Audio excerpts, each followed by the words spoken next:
All right, welcome back, everyone, to episode 41 of the Take Two podcast, Bomber Farmer. My name is Noah. This is my girlfriend, Abby. And Abby, we have a lot to talk about today. If you don't know, we're a podcast that talks about movies, TV shows, and all that type of stuff, and occasionally some sports. But today we have a lot to talk about. I don't know why. Today we have a lot to talk about in terms of movies and TV shows because we just watched Project Hail Mary last night. One of the most anticipated movies of the year. One of my most anticipated movies of the year. Invincible season 4 also just came out. The first 3 episodes, we're going to talk about that. And obviously the Spiderman Brand New Day trailer came out. And the Dune Part 3 trailer. And the Dune Part 3 trailer came out. So we knew this year was going to be a juggernaut for movies and TV and stuff like that. But and this week especially. Yeah, and this week you can kind of feel it starting. Like the whole 2026 really starting. So we have a lot to talk about. We're going to talk about those 3 things. We're going to talk about the Dune Part 3 trailer. I'm mostly going to be talking about it because Abby hasn't seen the first 2.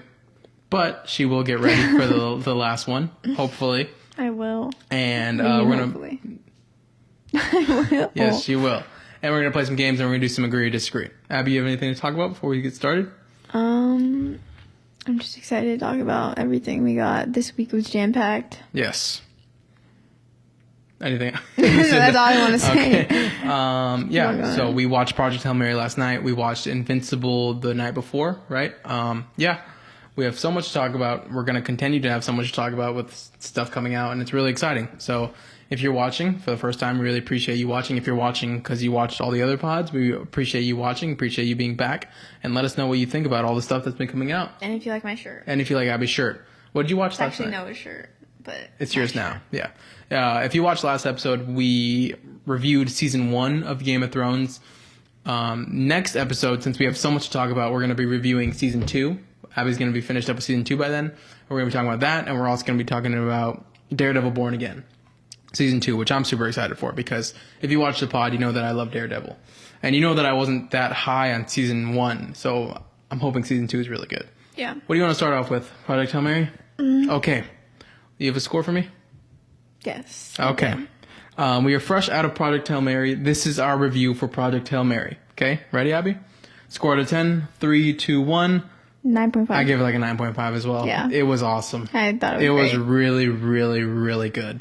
I wasn't expecting it to be like it that much, actually. Yeah. We have so much coming out in 2026, but as of right now, yeah. This is the best movie of 2026. It was amazing. Let's get into it. What the hell is that? All right, let's get into it. Positives and negatives, Abby. What are your positives? What are your negatives about Project Hail Mary? You go first. I went first. Just go first. Brother. What? Okay. You're such a bot. I'm kidding, chicken. Hey, whoa. Just do both of our positives first, and then we can do both of our negatives after. I don't have that much negatives, Me neither, honestly. but that's what we're going to do last. Okay. Positives. This movie is visually stunning. If you don't know what it is, they go into outer space. It's kind of like an Interstellar type of thing. Ryan Gosling's the main character. There's little aliens that's eating the sun, so the Earth won't live as long. But they... You're good. I'm so sorry. You're good. Okay. But they go to space because the aliens are eating the Earth.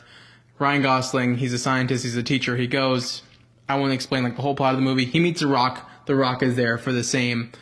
reasons that he's there for.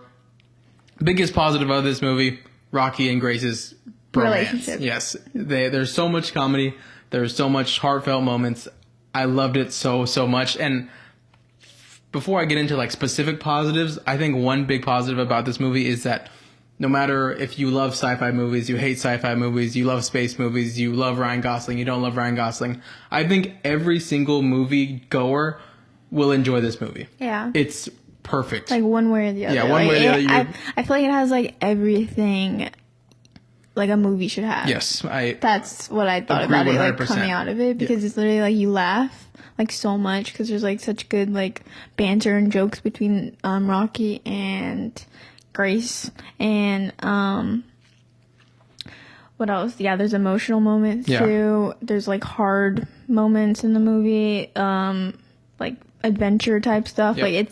It's literally everything. Yep, agree 100%. Scary parts too, yes. kind of scary, but it's like when you're watching, you would like you get it. And those emotional moments that Abby's talking about in this movie only shine so much because the counterpart is that the friendship of Rocky and Grace and like the heartfelt moments and the funny moments are so good that it makes you love both characters so much to where when the emotional moments happen, it hits that much harder. Yeah, you get attached to them for sure because it's like so much of them throughout the whole movie that like you just like get connected to them. But specific positives, this movie looks amazing. Though we're not world building, but the adventure type of this movie is amazing. Rocky Grace's connection is amazing. That's like 80% of what the movie is, and I loved it so much. Like I can't get more of it when I'm watching the movie. It's funny.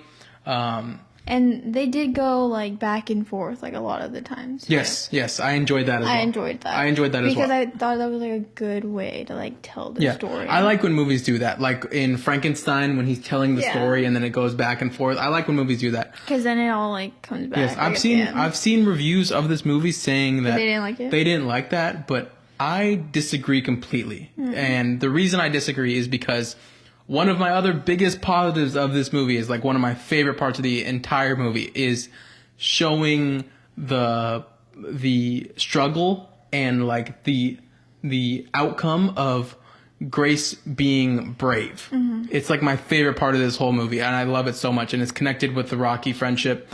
It's the back and forth of this movie, which I've seen some people complain about and saying it's like too slow, which I disagree completely. It works so well because you get Grace when he's in the space and like doing this whole stuff, and then you go back to him and you see that he's just like a failed school teacher or whatever, and he labels himself and he thinks of himself as like this not brave person that you get later in the movie, which is just a spoiler, is that he's not willing to go on this trip at all. Because he doesn't believe in himself. He thinks he's not brave. He doesn't think he's fit at all. And even at the beginning, too, like whenever they first like go to him, he's like kind of running away from him. He's like, no, like, what do you want from me? But it makes it so much better, and it adds because to of both what sides. He does, like in the ship and everything like that. And there's a specific scene and conversation with him and Rocky that's my favorite that's my favorite scene of the whole movie. Is he's talking to Rocky, and Rocky doesn't understand a word, and he's like, what does it mean when a person risks something for another person? And he's like, I don't know, we'll have to find a word for that. And Rocky doesn't really understand, and he's describing himself, and he's like, oh shit. And then he puts brave in the computer because he is brave. It's like, it's my favorite scene in the whole movie. I love it so much. I love that scene too. I like how like he was like talking so much. Rocky. I just thought it was so good. Like everything that, like all their conversations, like I just was not bored like throughout the whole movie. It was amazing. Even like there's so much dialogue, but it's like so good. Like you're just so into it. Another one of my positives is that in this movie, like Abby said, the dialogue is so good, and there's funny moments. And someone commented on our TikTok last night that there's too much comedy. I disagree completely. The comedy is so good. It's like a perfect amount. Yes, it's perfect amount, and it's perfect amount of seriousness. And I think why that works is because a positive that I have here is that I really love, even though I don't understand it, I love the science in this movie. Like they explain everything scientifically and why things are happening, and it makes sense and it moves the plot forward. It's like even if like you don't actually know what they're talking about, like all the words and stuff, like you know what they're talking about. Like you can understand like in like simple words, like you can like understand like for yourself, even though you don't know like what they're actually saying. And I appreciate that type of stuff because it's not like like for example, like TASM 2, he throws a calculator at the thing and the coins come out, like some random coincidence that like they have to write to make the plot go forward. It's like actually they're figuring it out and like using science to make the plot go forward. I love it so much. Yeah, this movie's amazing, has amazing comedy, has amazing I thought the ending was great. Yeah, the ending was amazing as well. I've never read the book. You've never read the book either, right? I saw a lot of people saying that it was different though, but I saw some people say that the book was better, or some people were saying that the movie was better. Like I saw different opinions. As a regular moviegoer, the movie was amazing. I kind of want to read the book. But yeah. Do you have any more positives? I have a couple more, but do you have anything you want to talk about specifically? I also really like the scenes with him and the main girl. Yes. I forgot what her name was. Do you remember? I don't remember either. The Russian girl. I think she's Russian. She was a good character. She was very good. Yeah, I thought their scenes were good too, and like, yeah, even though we didn't see like much of like anyone else really. I didn't mind. I didn't mind that. Yeah, no, but we still like got to know like her a little bit, and like kind of like before he went by himself, and like the two, like the pilot and the other girl that was with them, but they died, and like how he just like forgot everything, like why he was actually there, and then he was figuring it out. Like I just thought it was so good. And there's a really emotional scene that I really love in the movie. I will say this movie will probably make you cry. Yes. It's very emotional, but it's like so funny, and like it's literally just everything. I thought it was like such a perfect movie. Yeah. Like almost perfect. I don't know why I did like 9.5. I don't really know. So do you have any negatives? The reason I didn't do 9.5 10 10 out of 10. 10 is because a lot of people going into this movie were comparing it to Interstellar. Interstellar, yeah. Yes. And Interstellar is a 10 out of 10. But it's totally different. But yeah, that's the thing. It's totally different. I actually kind of want to give it a 10 out of 10 because it's like you're comparing this thing to Interstellar because that's what it's not marketed as, but that's what people are comparing it to going into the movie. And it's not Interstellar. I don't think it's as good as Interstellar, but it does so many other things that Interstellar doesn't have so good that it's two completely different movies. But it is like an Interstellar type mission that he's on. I think that's the only thing that's similar. I was completely correct. The general plot of the movie is Interstellar, but there's so much factors like the comedy, like the bromance between him and Rocky that just aren't Interstellar at all. So this movie, it is Interstellar, but it's also not. So it's like okay to compare it to, but it's also not because it's a totally different movie. Like the way it is wise. I can't think of a word. But honestly, the reason I didn't give it a 10 out of 10 because going out of it, I was like, oh, that was amazing, but it wasn't Interstellar. But I don't think it's supposed to be Interstellar. So I kind of want to change my score to a 10 out of 10. Really? It was so good. I agree. I genuinely didn't. Like, what are your negatives? And nothing. Yeah. I don't know why I didn't have either. I don't know. So, like, going out of the movie, I was, like, searching for negatives about the movie. And, like, I was thinking, like, I kind of wish I did get a little more screen time with, like, how did the two pilots die that were with him? Or, like, something else like that. But I came out of I wasn't mad about that, though. Yeah, no. So, I came out of that conclusion being like, I don't really need that explanation of why they died or like their character development because that would take away from Rocky and Grace's relationship, and I couldn't get enough of that. And it wasn't really about them either. Yeah. And also throughout like the whole that whole part of the movie, like they said that they knew that they were gonna die. That was the whole reason why. Yeah. No, but the thing is though, Abby, they died before. The whole thing was they were supposed to get the information from Planet Adrian, is what they call it, and then come back and then like send it there, but they don't have like they would die on the way back, right? But they died before. That's what confused me. Yeah. You know what I mean? Yeah, I know what you mean. So like something had to go wrong for them to die. Yeah. That's what I didn't really understand. Yeah, true. I guess I never really thought about that. I don't know. I didn't really know whenever they were supposed to die. They were supposed to die on the way back. Oh, okay. Because they... So did they die like while Ryan Gosling was like sleeping or whatever? Yes, yeah. Okay. Because he wakes up and they're both dead. So maybe that's one of my negatives. I didn't really understand that. Yeah. If you've watched Project Hail Mary and you understand that, then explain in the comments below, because that's what I didn't understand. Because he even says he goes to Adrian. He gets what he's supposed to get. Because that's the whole reason that they're going on the thing, because this planet has something that the whatever can't eat or whatever, like can't kill his son. And he goes back and he still has food for like 4 more years. Yeah. So why did they die? I don't know. Did they say how long he was like asleep for? Because he had like long hair, and then whenever he woke up, obviously they were dead. The only thing that I know is but he was supposed to be, it was like 11 light years away or something. Yeah, the only thing that I know is that when he got the stuff and him and Rocky parted, the travel back to Earth was 4 years and like 62 days. Yeah, I saw that. I heard that. But then he got waken up, of course, because the thing like evolved and he had to go save Rocky again, which I loved. I loved so much that he went back for Rocky and he sent the stuff. Spoilers to he sent the stuff still to go save Earth. I loved it. I guess that's my negative. But I really didn't care because that would take away from Rocky and Grace stuff. Just because you were like so invested in like the Rocky and Grace stuff, like, you just didn't really. And it was so good.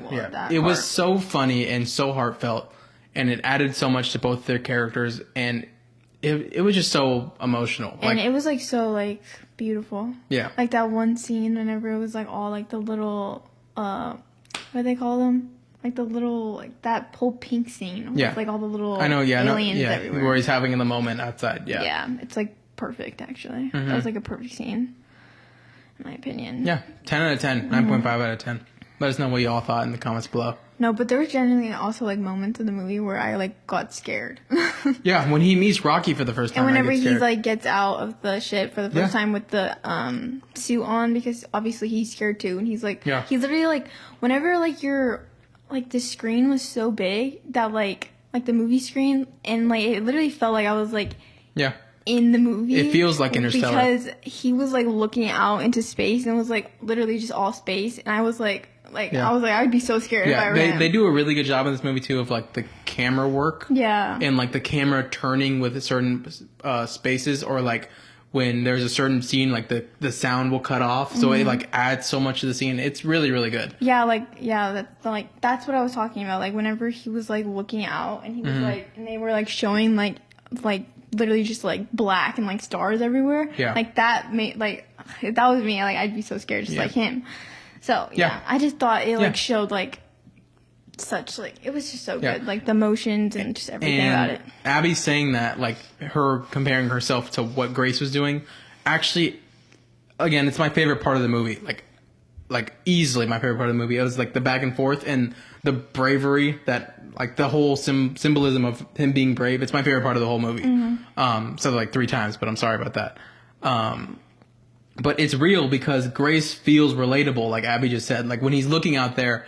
And like the first couple parts of the movie, he's like, "Nah, not doing that." It's like it feels like that's a real human. And that's what, you like. I'm sure like literally realistic. Everyone would be like that. Like you could relate to him in that moment because it's so scary. But then later on, he gets so used to it, and like he's like more brave about it. Like he doesn't care. And like, sorry, you were like there's a part in the movie where like he literally just like goes and like he does not. He's not scared like at all. He just does it. Because he knows it needs to be done. Yeah.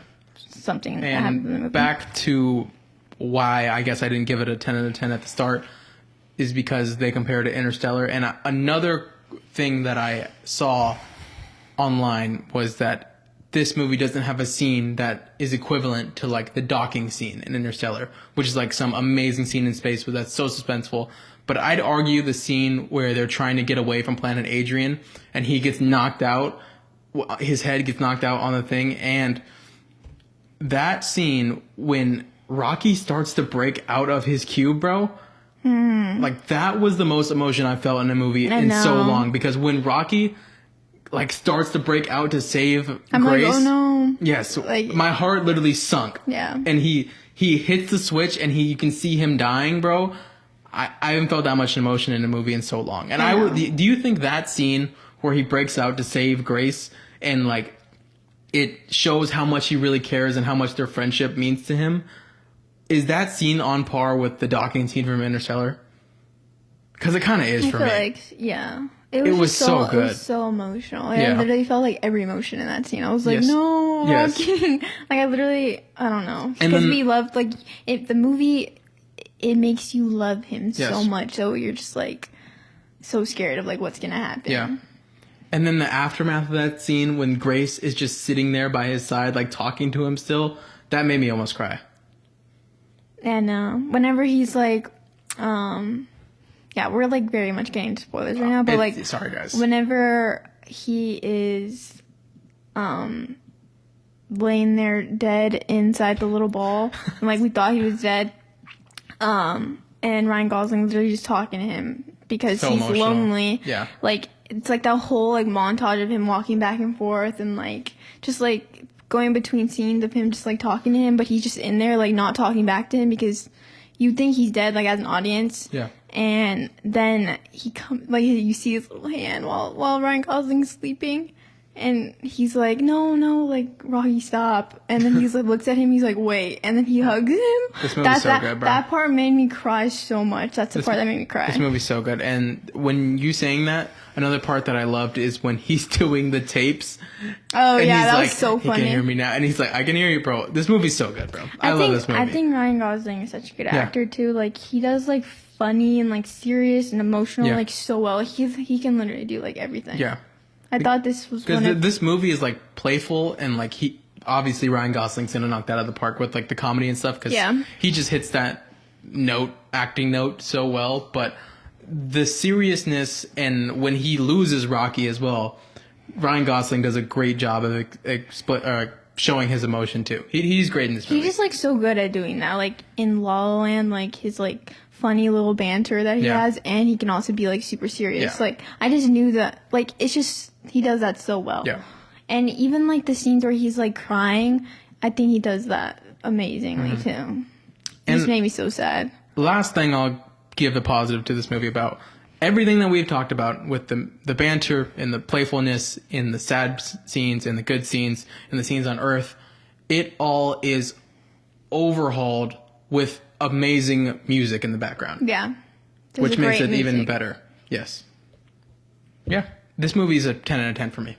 Best movie of the year so far. I have to say one more thing. Say one more thing, then we'll move on. My other favorite scenes too was whenever they were in like that room with like the big old screen where they could like see like the ocean or like watch movies or like do karaoke or whatever. Like those are my favorite scenes too. They were so like heartfelt and like funny and like you just like I don't know, I just loved watching them.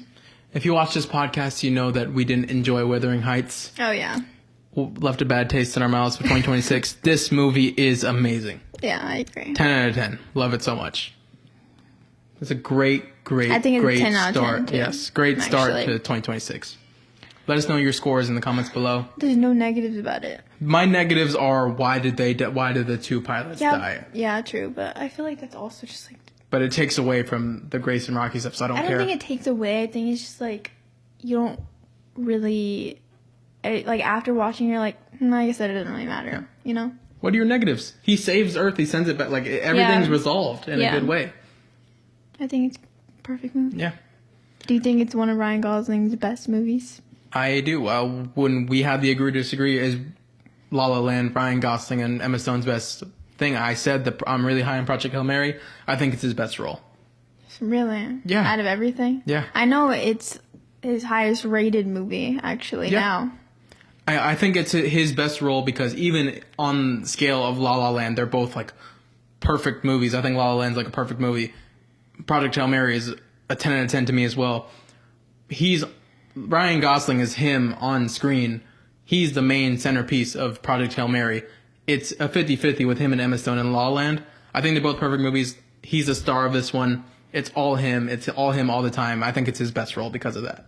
Yeah. I think they're both perfect, but he's the star of this one. And in La La Land, he's 50-50. Mm-hmm.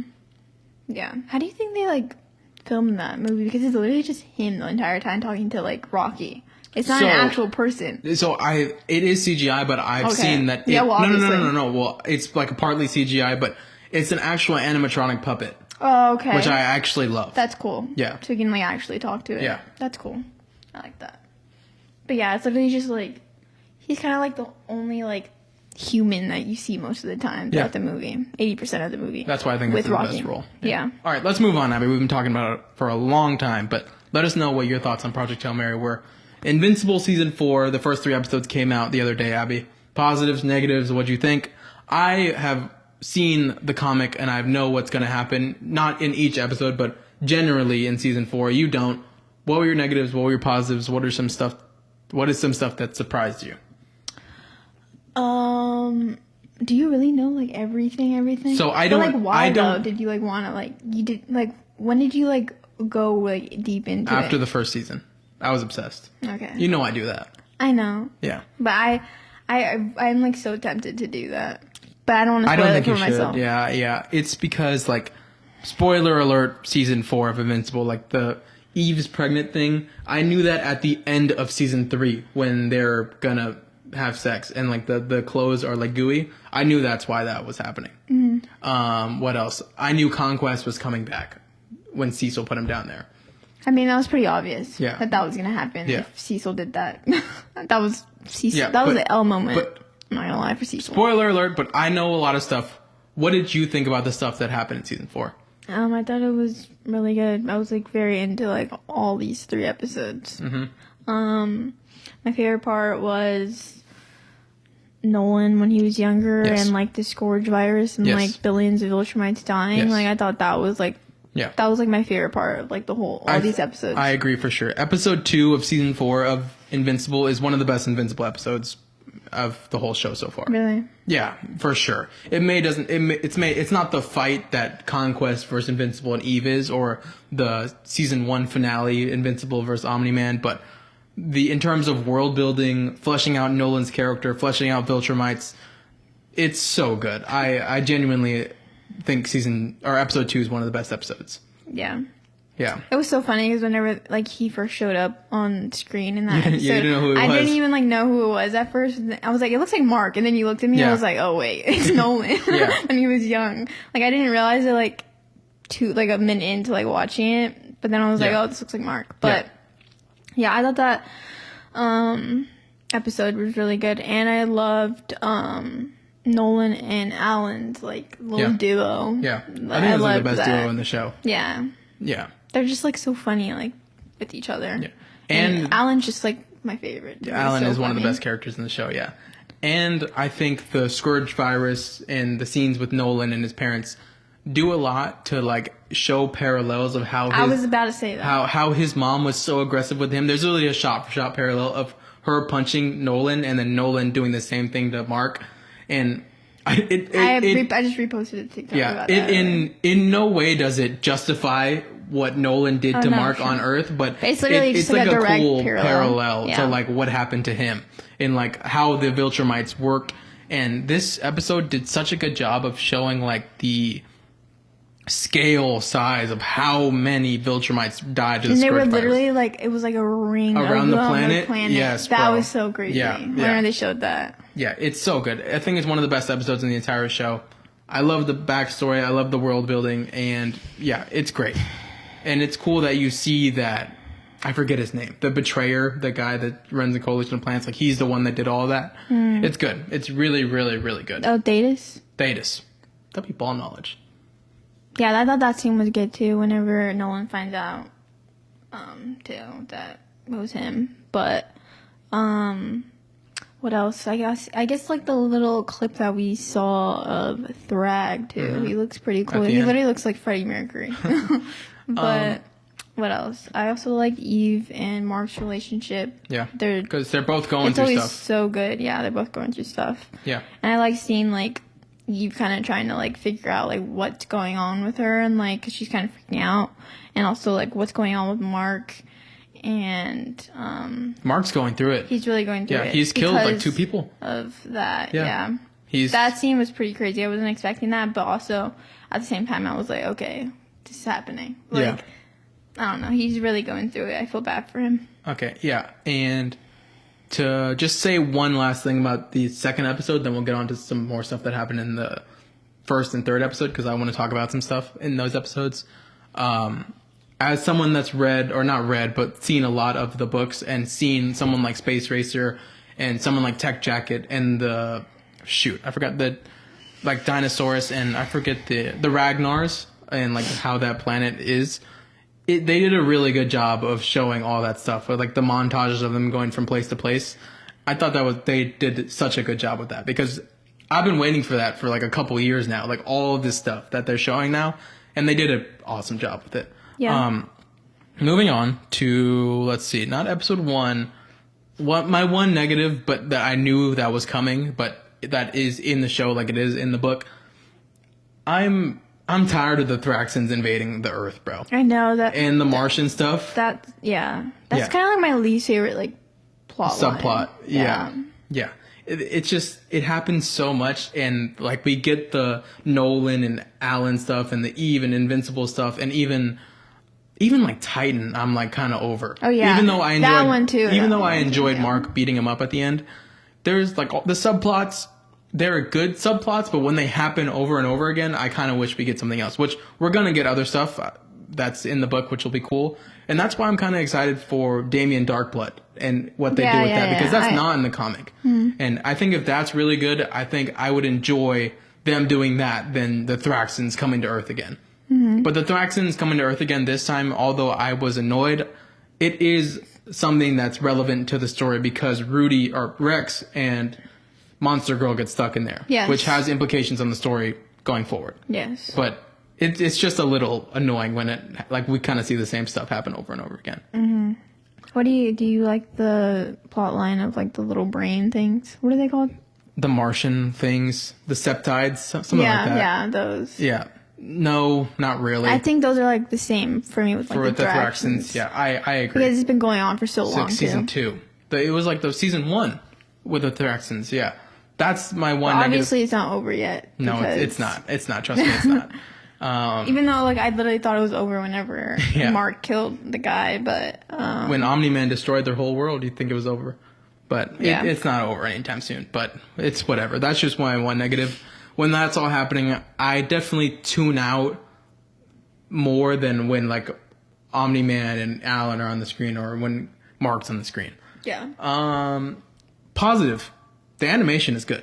Yeah, I think it's great. It's better than last season, in the season. It's still not like as good as like the first season though. Yeah, obviously it's not as good as the first season. Better, but in season 3, at the start of season 3, there were certain scenes where I was like, oh, this is really, really bad. There's not that many scenes in this season so far that are like that. I think it's good. Yeah, I think it's good. Especially because I know that what's coming later in the season, they're saving their really, really good animation for. And to start off, I have no complaints about the animation. His fight with Dinosaurus is really good.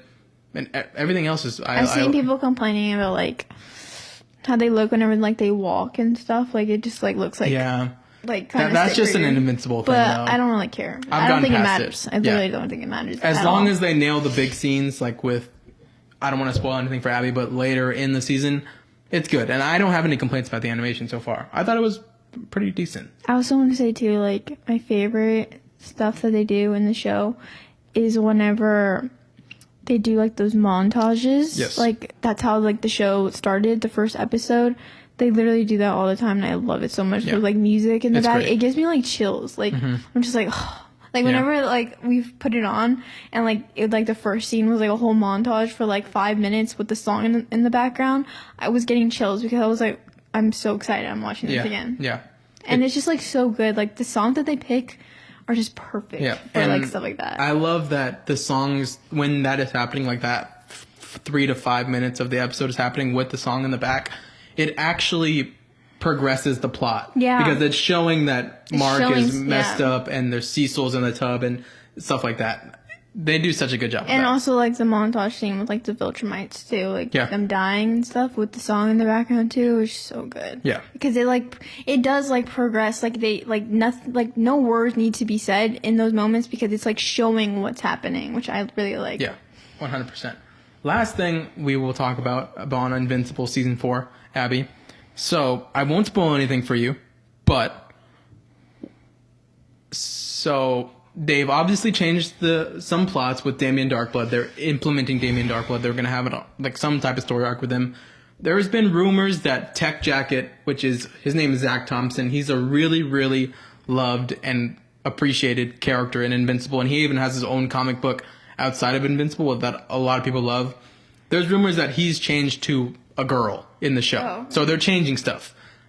There is what do you want to happen? And I won't spoil what happens in the book, but there is going to be a Debbie and an Omni-Man reunion because he's coming down at the end of the season. Yeah, well, they show that in the trailer. Yeah. How do you want that to go? And they change a lot of stuff with Debbie in the book, and Debbie's one of my favorite characters in the entire show. I love her. In them like fleshing out how she feels and how she deals with Omni-Man's when he does everything that he does on Earth. And like they really flesh out how she deals with that and like the character that she is and her building back up and her like falling. And she's such a great character that there are certain things in the book that I think they might change about her with Omni-Man's reunion. How do you want that to go as someone that hasn't read the book? So your question is like how I want like the reaction? Yeah, how do you want it to go? Yeah. Okay. Well, she's like one of my favorite characters too. She's because she's literally like gone through like so much. Like I can't even imagine if I was in her position. Her husband literally like betrayed her and literally everyone on the planet. But I just think about that time that he called her like a pet. That was like the worst thing ever. Yeah. But I just think she needs to stand her ground. Please do not take him back if she does that. Because she's with Paul. Because she's with Paul, yeah. And I like Paul. I think they're good together. And I don't know. I'm kind of scared for that interaction, but I just want her to like stand her ground because she's been through so much with him. And I don't even like know what Nolan's going to say, honestly. Like what can he say? He can't say like, "Oh, sorry." You know, like they're just like there's literally, I don't know. It's just such like a big thing. Yeah. I'm like scared for it, honestly. I think they gave, as someone who's seen the books and knows what happens in the books, I think that they might switch what happens in the books a little bit up because Debbie's so fleshed out and like she's such a fan favorite, but we'll just have to see. That was my only thing I wanted to see, what you thought about that, because I love Debbie too. Yeah. She's an amazing She's character. literally like so caring and like she's literally been through so much and she took in Oliver. Yeah. Imagine that. Literally her husband's or ex's kid random with ass a baby. Random alien. Like she took him in. Like she just cares so much. And I love her. Love Debbie. We'll see what happens with Debbie in Omni-Man with that reunion. That's gonna be awesome. I think it's gonna be a good scene. Yeah. Moving on, we have so much to talk about. If you're still watching, we really appreciate you. Spider-Man Brand New Day. Mm-hmm. We won't talk about I actually have a lot to talk about. Opinions about like what I just have opinions about it. Okay. Moving on, since we've been rambling for a long time, but it's good stuff because 2026 is filled with such good stuff. If you're still watching, we appreciate you. Hit the like button, hit the subscribe button, and let's get on, Abby, to Spider-Man Brand New Day. The Spider-Man Brand New Day trailer came out the other day. It got released in like little clips, which I didn't really enjoy, but it's not that big of a deal. Like it's not something that I'm gonna complain about like crazy. We got the full trailer. Yeah, that was just like such a random thing. Yeah, but whatever. What did you think of the full trailer? What were your thoughts on it? Are you excited for it? Do you think it was good? Do you think it was bad? I thought it was a good trailer. It made me more excited for it, honestly. And I liked seeing it before we watched Project Hail Mary. I got chills watching it, honestly, on the big screen.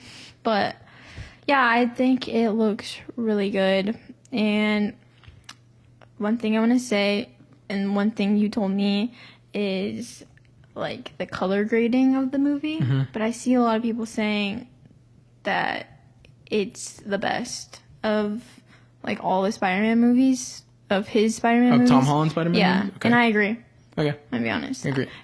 After you said that it looked kind of gray, I don't really think it looks that gray. I think it just looks like more blue, and I think the color grading's great, actually. Okay, yeah, I agree with you. I think some scenes it looks amazing, and some scenes it looks gray. But like Abby told me the other day that it can be like symbolism of like he's going through it. Yeah, he is like super depressed. So I can see that. It looks darker than the other movies. Yeah. Like I feel like it looks better than like his other movies. But I agree with you 100%. I think the first Spider-Man trilogy had like no sauce like whatsoever. Yeah, it was literally just like it looked bad. It was like all CGI. I think it's because of the director. Yes, new director. John Watts, dude. Okay, but let's get into some specifics about the trailer, Abby. Spider-Man Brand New Day, some of my positives. The trailer looks great. I'm super excited for this movie. If you watch the pod, you know that me and Abby have been high on this movie since the rumors and it started filming. Let's see. So there's a lot going on in terms of the villains and what Spider-Man's going through, and he might be like mutating and stuff like that, and like so still Sadie Sink's character, which we have no idea. But I'm not going to complain about something like that because I've said on the pod that that's what I want this movie to be.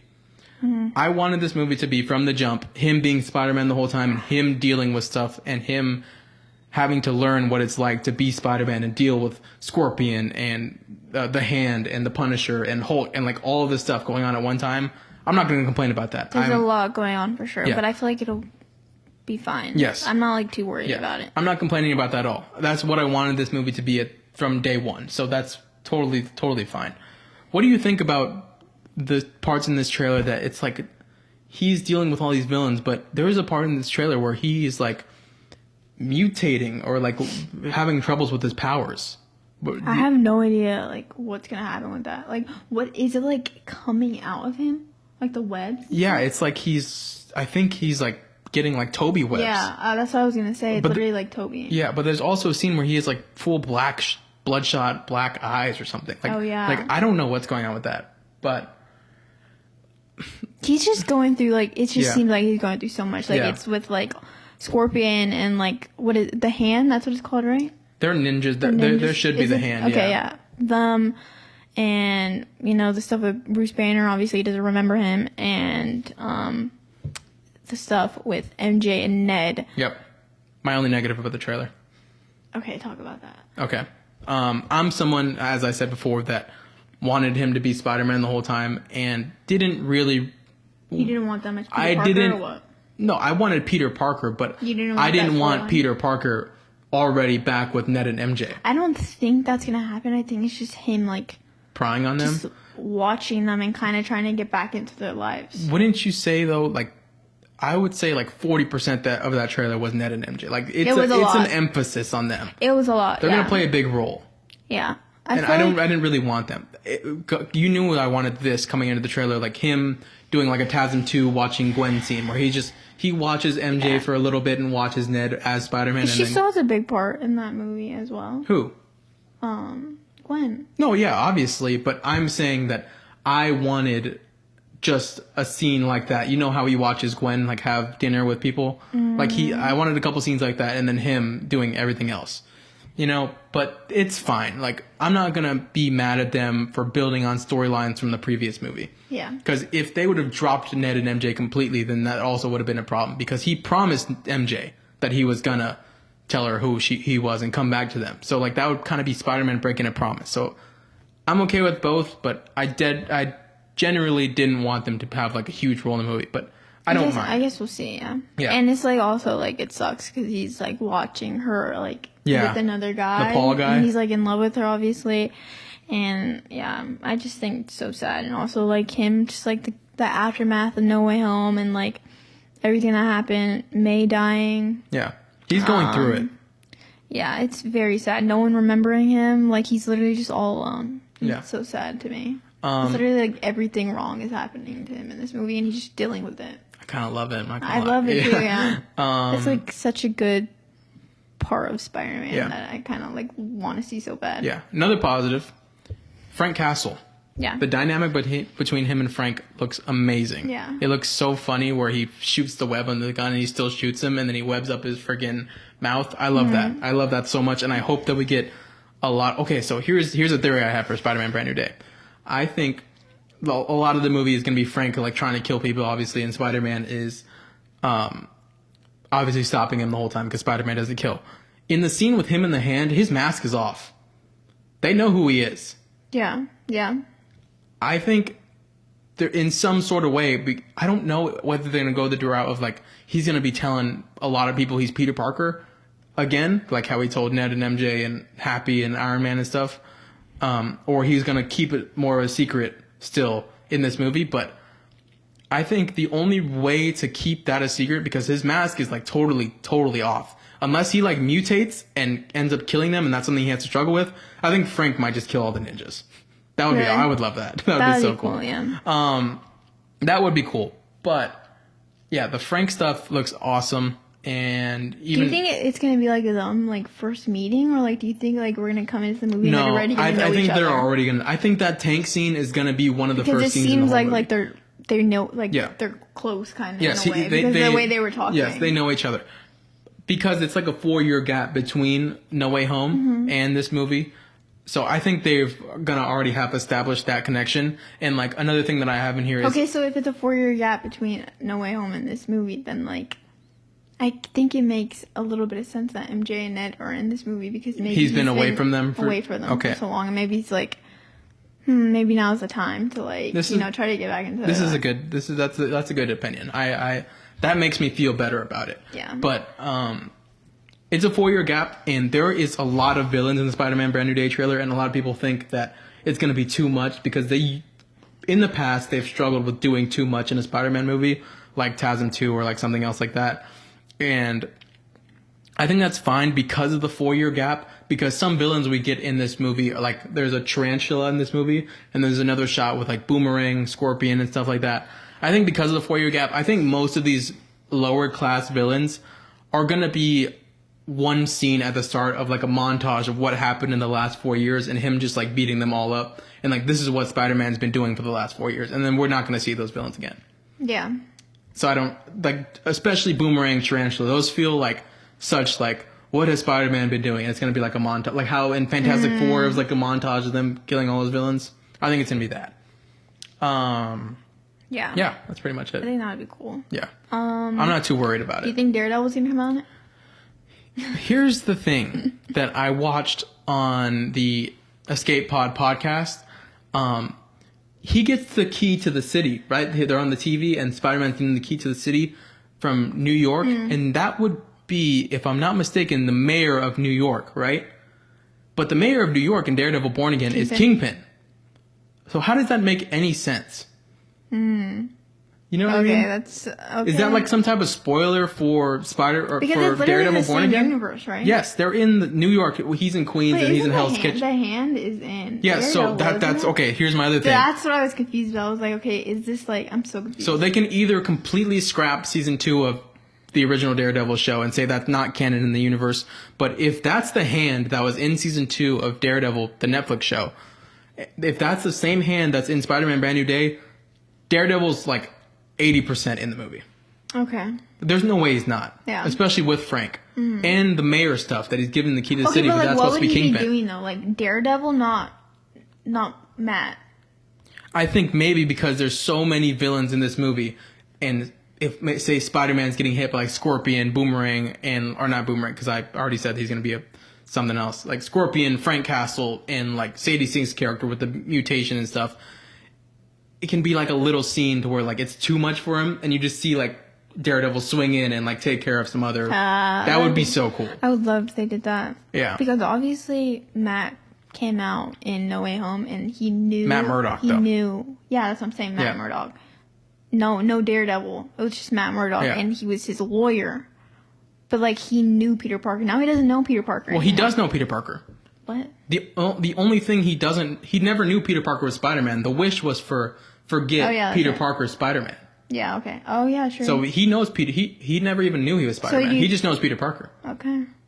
So they still have that baseline relationship. Do you think like Matt Murdock will come out in the movie, or will it just be Daredevil? I think if the hand is the hand from season 2, he's going to be in the movie. Okay. Yeah. Yeah. Especially with the Kingpin stuff. And I think Spider-Man Brand New Day and Daredevil Born Again season 2 are going to be super closely connected. Do you think we're going to get anything like about like kind of connecting Brand New Day and Daredevil like in the new season of Daredevil? Yeah, for sure. Like what?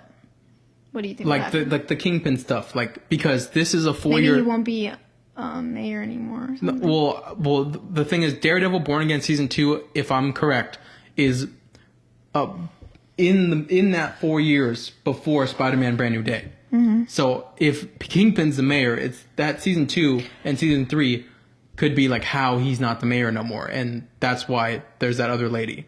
You know what I mean? Yeah, I get it. And this could be so cool. I don't know.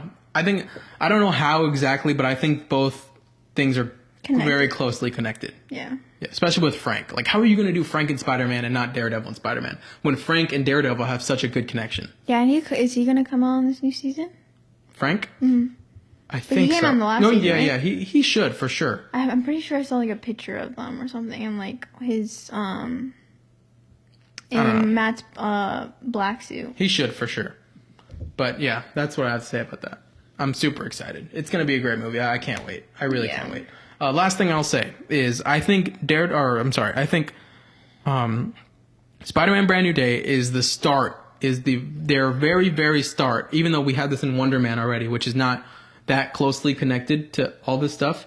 I think Spider-Man Brand New Day is the start of adding mutants and the school and the X-Men of like that storyline into the MCU. Because it's not confirmed, but it's very hinted in some ways in the trailer that Sadie Sink is Jean Grey, and she's got the mind control and stuff. And that black guy that I said that again. I can't stop saying that from the TikTok. That what's the guy from Severance? I don't know his name. You know who I'm talking about. He's in this movie. Martin or something. Mr. Milchick. Mr. Milchick. Okay, we'll call him Mr. Milchick because if you watch a TikTok, you saw the TikTok. Yeah, if you do a TikTok, do not put that in there. I know. Mr. Milchick, the guy in Spider-Man Brand New Day, I think he's supposed to be the head of Damage Control, which you watch Wonder Man with me. Damage Control is the thing that... Damage Control also comes on in No Way Home, too. Yes. At the beginning. Yeah. But same guy. Yeah. Mr. Milchick? No, the same guy from Wonder Man. Yeah, but I think that Mr. Milchick guy is like the head of Damage Control. He's got something to do with it. Yeah. He's hunting mutants and stuff. And Sadie Sink, if she's Jean Grey, is going to be that whole thing of them hunting. Like, what is the proof that you have Jean Grey, though? Like the mind control. Okay. When he opens the tank and that grandma that's in the tank, she's getting mind controlled from the other thing to the other thing. That.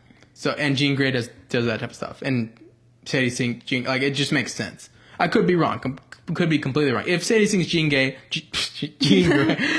Grey, I think this is the start of mutants in the MCU. Because it's going to be Damage Control, figuring out Spider-Man, figuring out Jean Grey, figuring out all this stuff, Wonder Man, and they're going after all of them. And that would make sense for Professor X to have the school because Damage Control is hates these mutants. That could be anybody. It's not Tony Stark in a suit, or it's not, Captain America with a super soldier serum. It could be anyone, and they're going after them. And I think this is the start of an arc for mutants in the MCU.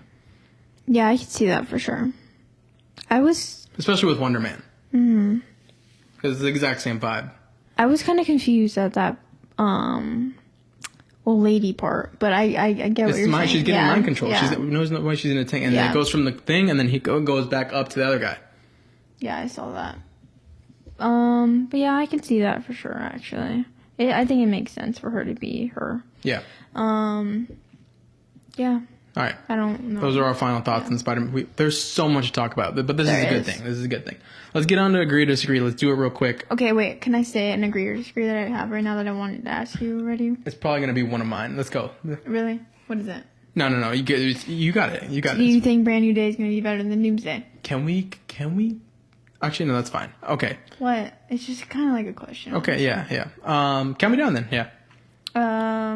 Well, okay. Never mind. We'll just say agree or disagree, yeah. Okay. Do you think Brand New Day will be better than Doomsday? 3, 2, 1. I agree. Yeah, I agree. I think it's going to be better than Doomsday. I think there might be higher moments in Doomsday. Obviously, Robert Downey Jr., Doctor Doom and stuff, and all those characters together. But as a movie, as a superhero comic book movie put together, I have more faith in Spider-Man Brand New Day. I think Brand New Day is more promising. Yeah, for sure. Than Doomsday. Yeah. I'm scared for Doomsday. Yeah. And we've been talking about in the Spider-Man Brand New Day trailer, people may point to all of the different villains that are in Spider-Man Brand New Day and the mutation that he's going through and Frank Castle and the Hulk. And they think that might be a little messy, which it could be, but I would point to how I want my Spider-Man movie to be, especially this Spider-Man movie to be, is that him struggling with all this stuff and him going through all this stuff and him having to deal with all this stuff. And that makes sense for a Spider-Man movie, you know what I mean? Because he's got to carry that burden around. Yeah. All the stuff in Avengers Doomsday makes no sense. And it's so much easier to mess that up than I feel like where a Spider-Man movie, this is what Spider-Man's supposed to be. You know what I mean? I agree. Was that the same question you were going to ask me? I don't think so. Okay, well. All right, you ready? All right, we're going to run through a couple of agree or disagrees. I'll briefly talk about Dune Part 3, and then we'll play a game, and then we'll get out of here, because we've been rambling, but it's been good rambling. And I do want to say one thing. It's very hot in here. Yeah. It gets hot. I start sweating again. So we'll wrap it up soon. Okay, ready? Okay, ready? Okay, Abby. Agree or disagree? Project Hail Mary is better than Interstellar. Ready? Okay. 3, 2, 1. I think I disagree. I slightly disagree as well. Slightly, but they're it's not that far off. Yes, I think they're on par with each other. Yes. I think it's got heavily compared to Interstellar when it was coming out. But it's really nothing like it. But it's not Interstellar. That's the thing. It's literally just like the only thing that's similar is just the Interstellar mission. Yes. That's literally it. But as a movie, I think I enjoyed both the same. Yeah. Even though I'll still give the slight edge to Interstellar because I think it's one of the greatest movies of all time. Oh, for sure. But Project Hail Mary is just that good. But it's literally the same plot, but they're two completely different movies when you talk about the comedy and the friendship and the stuff with Interstellar. I don't think it's better, but I think it's that good to where it's on par with it. I think, it's pretty close. I'm not going to lie. Yeah. And I love Interstellar so much, but it's like totally different. I'll go slightly. That's why I kind of, after watching, I was like, okay, why are people comparing this to Interstellar? Yeah. But it's literally just because the Earth's dying. Yeah, it's literally it. Yeah. And it's a sci-fi movie. Yeah. But it's nothing like it. I think both can just be amazing, amazing movies, and we don't have to complain, or we don't have to pin them against each other. I just feel like a lot of people compare movies when they're kind of like similar in a way, but... Which is fair, but we can love both. Yeah. And I give both a 10 out of 10. I agree. Your turn. Okay.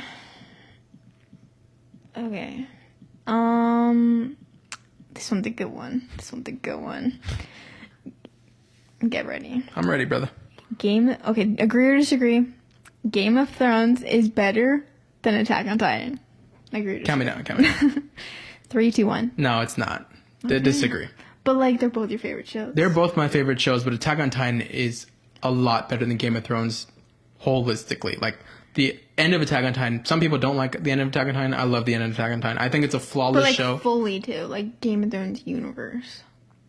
Yeah, Attack on Titan's universe is on par, if not better than the Game of Thrones universe. Okay. They're both my two favorite universes in everything, that along with the Batman universe. But the Attack on Titan universe, the characters, the writing, the action, everything about Attack on Titan is completely perfect. And like, yes, Game of Thrones, the world is amazing, but it's not better than Attack on Titan's world. Attack on Titan's world, season 4 puts it on a whole another level with Marley and the whole other world and stuff. Like, I agree. It is, like, yes, Game of Thrones has some crazy, crazy highs that are on par with Attack on Titan, but season 7 and 8 bring it so much down to where like Attack on Titan just doesn't have that. Every season, it just gets better with Attack on Titan. Attack on Titan is the most flawless show ever. It's the best. Nothing's over Attack on Titan. Nothing will ever beat it for you? No. It's the best show of all time. Yeah. Even though I love Game of Thrones. I'm obsessed with it. Mm-hmm. What about you? You haven't finished Game of Thrones. Well, obviously. Yeah. But I guess we'll see. Okay. My turn? Yeah. Let's skip that one. Omni-Man is the best written character in Invincible. So far. 3, 2, 1. I think I agree a little bit. I think I disagree. I'm also not sure because I love the way Debbie is. The reason I disagree is because I think Debbie is a better written character than Omni-Man. Because of Omni-Man's actions, which are like shadowed by such good writing and such emotion to him, like why he does that. The aftermath of his actions and what happens to Debbie because of them and what happens to her and all of Omni-Man and their life being a lie and what she goes through afterwards, I think Debbie's the best written character in Invincible. Yeah. I love her so much. I think you might be right. Yeah. I think they're both top 2. Mm-hmm. Yeah. I don't know, honestly. But Omni-Man's great, especially with the episode 2 of season 4. Yeah, that's what I was thinking. Yeah. I think it's just maybe new bias on it. Yeah. But I honestly don't know. I do love them both. If they change some stuff in the book to make Debbie's character different in that Omni-Man interaction when he comes back, I think she might be the best written character in the show by far. But it depends how they go with stuff. Yeah. All right, your turn. Okay. It's getting really hot, and I'm trying to get out of here. So let's just run through these. Okay. I'm gonna do one more. Okay. Okay. I don't know if I've done this already, but I guess I'll do it again because I don't remember. But agree or disagree? Doom Part 3 will be the best movie of the year. Count me down, for you. 3, 2, 1. I completely agree. Really? There's so many good movies this year, but that trailer was something else. This also is like combined with my mass obsession with Dune. I love it so much. But that trailer and this movie with all of the characters and all the stars in it and the building of this world. You can start talking about the trailer too. Now having Paul like be what he is after Dune Part 2, I think it's just going to be the best movie of the year. Dune Part 2 is one of my favorite movies of all time. And adding on to that is just, I'm most excited for it, and I'm a massive Dune fan, and I think it's going to be the best movie of the year. Obviously, we have The Odyssey, Spider-Man Brand New Day, stuff like that. But for me, I think it'll be my top one of the year. Even though, also, I just gave Project Hail Mary a 10 out of 10. Yeah. I just have to watch You just got to watch them. Yeah. Okay, talk about the trailer. What did you think about the trailer? I won't spend too much time on this, but the Dune Part 3 trailer was absolutely amazing. Hans Zimmer, this guy's the goat, that this song guy gave me is chills. Genuinely I don't the even goat. know like the plot, but Genuinely that song gave me chills. The GOAT, bro. Timothy Chalamet is coming for his revenge in the Oscars. We didn't even talk about the Oscars. Oh shit. There's so much stuff we have to talk about. But we can talk about it real quick. No, Abby, I am sweating. I'm sweating, and I want to. But there isn't really that much to talk about. Timothy Chalamet is coming. well, this is like combined like with the Oscars because he's coming for his revenge in the Oscars with Dune Part 3. This guy is one of the he's like one of my goats already, bro. Best actors of this generation. Yeah, for sure. Jeez Louise, bro. I know, man. Yeah. This guy is the GOAT, bro. Hans Zimmer's the GOAT. One thing I'm super excited for is Anya Taylor-Joy's character in this movie, because in the second movie she is in Paul's mom's stomach, but she's like this ever growing, ever knowledgeable being that's like gonna be kind of crazy in this movie, which I'm super excited for. Oh my god, this guy Robert Pattinson is also the GOAT. The Odyssey, freaking Dune Part 3, the drama that's coming out with Zendaya, and the Batman Part 2. This guy is genuinely one of the best actors of our generation as well. I agree. Yeah, he looks amazing. Everything about this movie looks amazing. The trailer looks great. That's all I have to say about it. Let's move on. Let's see. Spider-Man Brand New Day will be the best comic book movie of 2026. This kind of goes with your Doomsday one. But also Clayface, Supergirl. 3, 2, 1. I'm just going to go pretty easy agree as well. Yeah. Yeah. Because, oh my god, I also want to talk about in the trailer too, like those shots of like them remaking like the comics. Yeah. I thought it was so cool. Yeah, this movie's going to be amazing. I think it's going to be very I think Doomsday will be too messy, and then it's just a Spider-Man movie unless Supergirl and Clayface are like unbelievably amazing somehow. It's just the best. It's going to be the best comic book movie of the year. For the year, yeah. Yeah. For sure. Your turn? Are you done? I have one more. I have 2 more. Okay. On the topic of the Oscars, this one's pretty obvious. Oh. Agree or disagree, Timothy Chalamet should have won over Michael B. Jordan for Best Actor. Count me down. 3, 2, 1. I'm gonna say agree because I'm such a big Timothy Chalamet fan. I think he did give a better performance than Marty Supreme, but that isn't to take away anything of what Michael B. Jordan did, because they both deserve the award. Yeah, they're both definitely like the top of deserving the award, but I think it was always going to go to Michael B. Jordan. So am I a Timothy Chalamet fan? Yes. Did I want him to win the Oscar? Yes. Did Michael B. Jordan not deserve to win the Oscar? No. He gave an amazing performance in Sinners. I knew he was going to win, though. Yeah. Even though I wanted Timothy to win. So I'm not going to get mad at the Oscars for voting for someone else that actually deserved the award like Michael B. Jordan did. Yeah. So, yeah. I agree. Mm-hmm.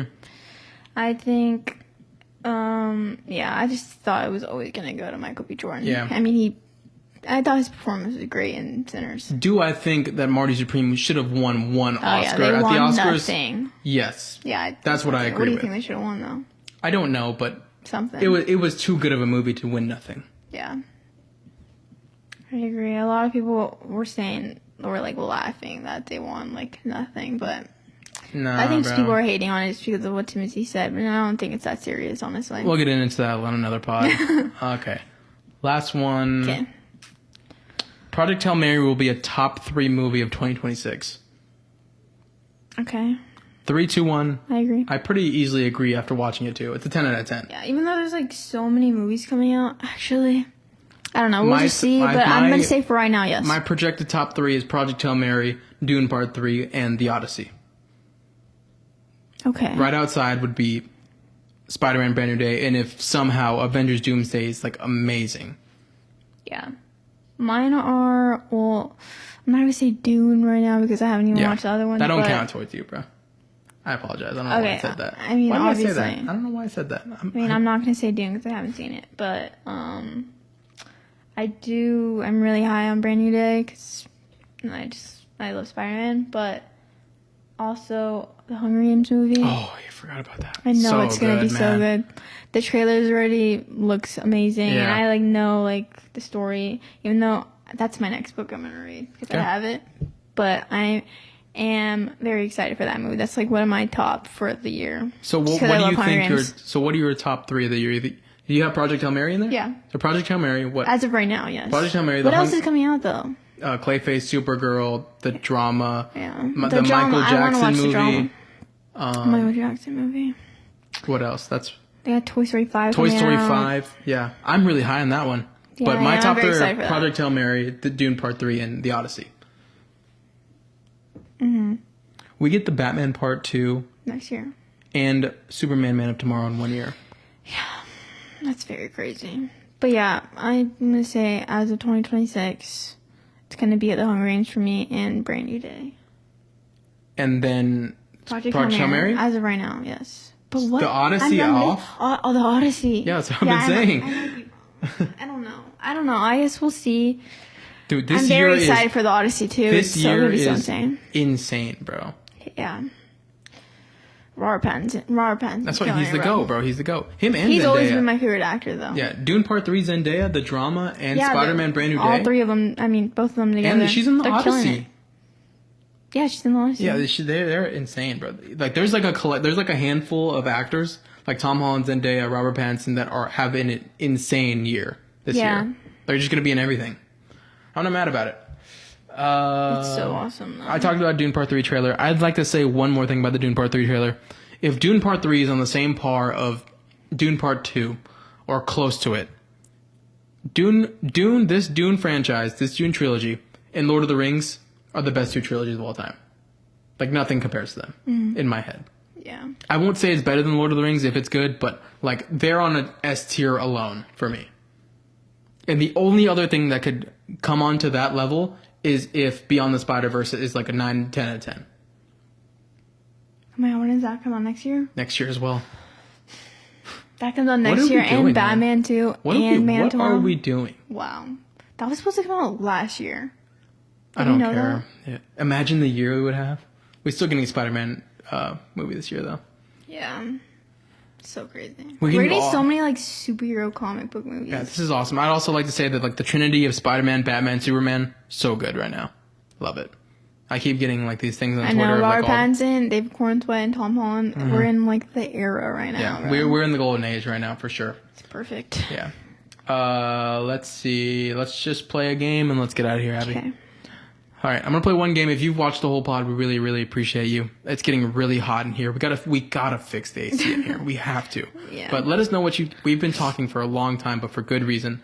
Let us know what you thought about everything we talked about. If you're watching, leave a comment. I really enjoy it. It makes my day. And leave a like and subscribe. It's awesome. Okay. Game? Ready for my game? Yes. I'll be peeking, bro. I'm not peeking. Okay. This is my game, Abby. Blindly rank how good these 2026 movies will be. Okay. 2 of these have already came out. For good measure. This is 1, 2. How good these movies will be? Okay, yeah, yes. These are... How many are there? 9. These 9 2026 movies. So I want you to blindly rank 2 of them you've already seen, okay? Okay. And the other 7 you have not seen. Obviously, they haven't come out yet. So but as of blindly rank number 1 is the best. Number 1 at the end of the year, you think that this is going to be your list of 2026 movies. Of how much I like them. Yes, and 2 of them you've seen already. Okay. Okay. First one up, Project Hail Mary. You've seen this. Yeah. I'm going to say that is going to be 3. 3? Yeah. Okay, we're putting Project Hail Mary at 3. So you have faith in 2 others that are going to be better than that. Next one. Sorry about that. We had some technical difficulties, but we are back. All right, Abby, you put Project Hail Mary at 3. Next one up is Spider-Man Brand New Day.